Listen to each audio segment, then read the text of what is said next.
Būkite pasveikinti iš LFF Kauno treniruočių aikštyno ir šiandien čia Top Sport pirmos lygos 13 turo susitikimas tarp Kauno B1 ir Tauragės Tauro.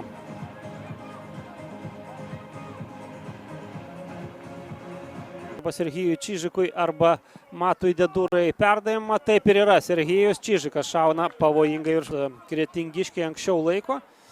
Žoržo Eduardo sprintas kairiuoju pusiau flangų. Perdavimas į baudos aikštelę čia.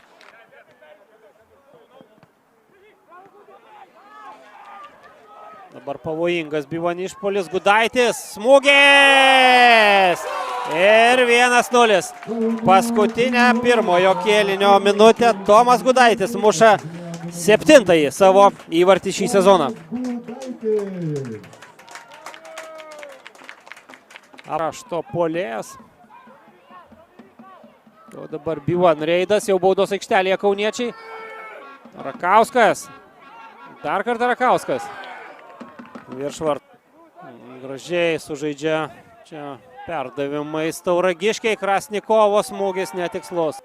Kubilinskas, Žoržo Eduardo. Jo perdavimas, smūgis. Andrėjus Popovas traukia kamuolį pirmojoje lygoje. 26 taškai dabar jų sąskaitoje ir tai yra vienu daugiau nei Klaipėdos Neptūno.